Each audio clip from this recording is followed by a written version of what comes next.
શું તમે જાણો છો કે દુનિયાનો સૌથી મોટો અને ખતરનાક રોગ કયો છે?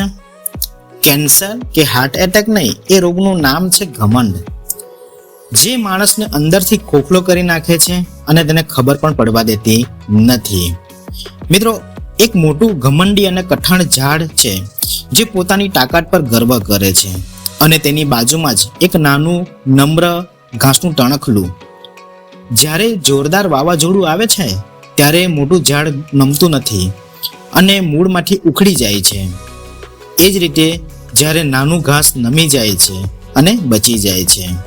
કોઈ વ્યક્તિ કાર, મોંઘા ફોન, બ્રાન્ડેડ કપડાનો ઘમંડ કરે છે અને ગરીબ કે સામાન્ય લોકોને નીચા ગણે છે.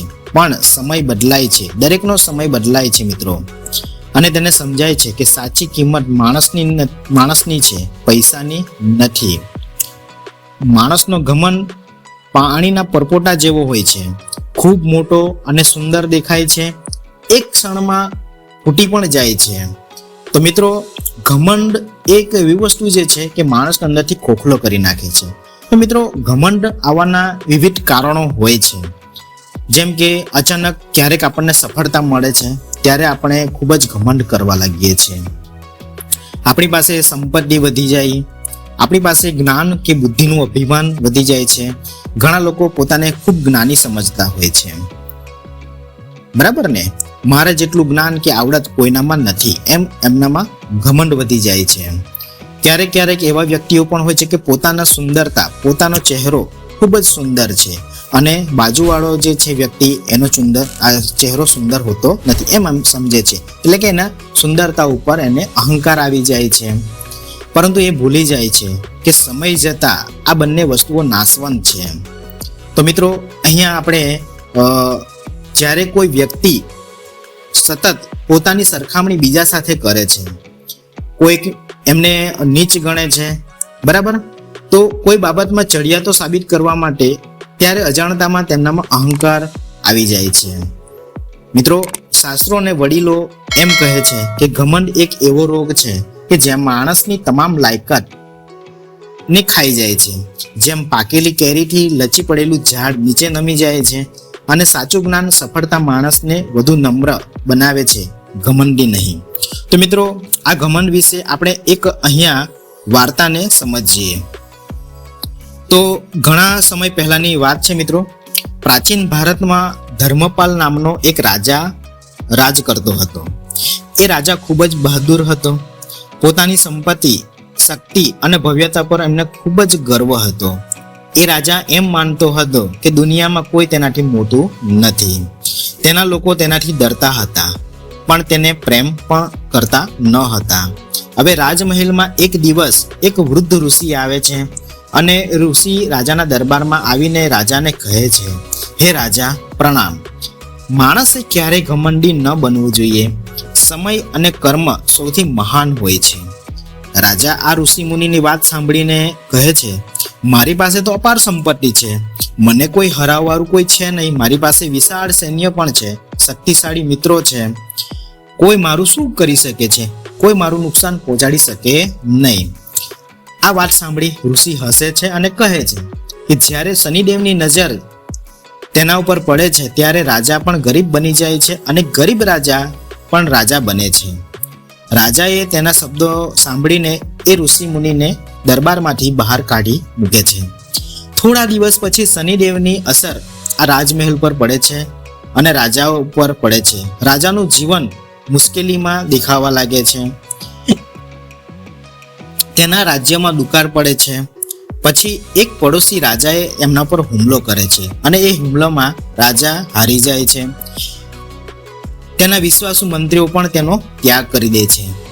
મિત્રો, હવે ભૂખ અને તરસથી કંટાળીને એ રાજા જંગલમાં ભટકે છે અને એક સમયે તેની સામે નમી જતા હતા એ હવે તેને સ્વીકારવાનો પણ ઇનકાર કરે છે. રાજા ભૂખ અને તરસથી કંટાળીને એક ગામમાં પહોંચી જાય છે. પોતાનું ગુજરાન ચલાવવા માટે મજૂર તરીકે કામ શરૂ કરે છે. ત્યારે તેને ખ્યાલ આવે છે કે સામાન્ય લોકોનું જીવન કેટલું મુશ્કેલ હોય છે. એક દિવસ તે મંદિરની બહાર બેઠો હતો.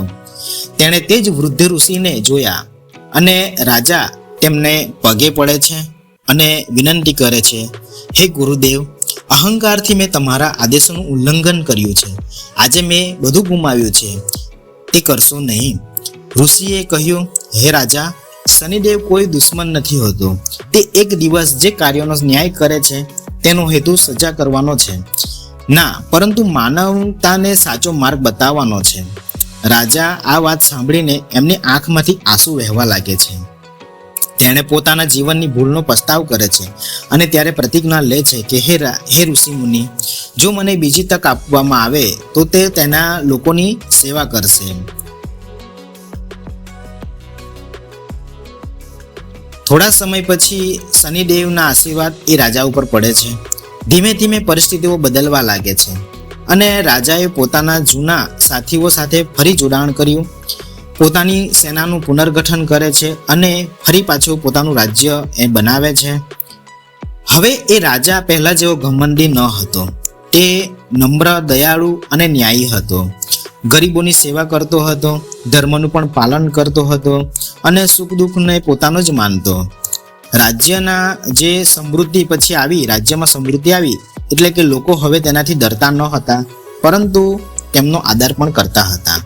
તો મિત્રો, અહીંયા એક આપણે નૈતિકતાની વાત કરવાની છે કે જ્યારે પણ માણસનેમાં સુખ આવે અથવા દુઃખ પણ આવે છે ત્યારે માણસે ક્યારેય પણ અહંકાર ન રાખવો જોઈએ. અહંકાર મતલબ કે શનિદેવ દુઃખ પહોંચાડવામાં નથી આવતા, પરંતુ માણસને તેના કાર્યો માટે પુરસ્કાર આપવા માટે આવે છે. તો જ્યારે પણ મિત્રો ઘમંડ આવે છે ત્યારે દરેક વ્યક્તિનું પતન થવું ખૂબ જ નક્કી હોય છે. જ્યારે નમ્રતા, મહેનત અને સારા કાર્યો જીવનને ઉન્નત બનાવે છે, જે કોઈ પોતાના કાર્યો સુધારે છે, તેને ચોક્કસપણે શનિદેવના આશીર્વાદ મળે છે. એટલે કે મિત્રો, જ્યારે પણ માણસ ઘમંડી બને છે ત્યારે એમનો સ્વભાવ ચીડિયાતું બને છે, જે બીજા વ્યક્તિને નીચ ગણે છે, કારણ કે એમનામાં અહંકાર છે. એટલે શાસ્ત્રો કહે છે કે માણસની તમામ લાયકાત, એમના જે ગુણો છે એ દરેકને ખાઈ જાય છે. આપણે અગાઉ જે સમજાવ્યા પ્રમાણે પાકેલી જે કેરી હોય છે એ લચી પડેલું ઝાડ નીચે નમે છે, તેમ સાચું જ્ઞાન અને સફળતા માણસને વધુ નમ્ર બનાવે છે, ઘમંડી નહીં.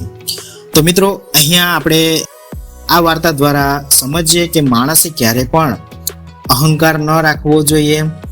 માણસ ભલે ગમે એટલો સુંદર હોય, શારીરિક શક્તિવાળો હોય, એમનામાં ગમે એટલું જ્ઞાન, બુદ્ધિ હોય, સંપત્તિ હોય, અચાનક મોટી સફળતા મળે છે, પરંતુ દરેક વ્યક્તિએ નમ્રતાથી સેવા કરવી જોઈએ. આપણે અહીં વાર્તા દ્વારા ઘમંડ વિશે બોધ મેળવ્યો કે માણસે ક્યારેય પણ અહંકાર ન રાખવો જોઈએ.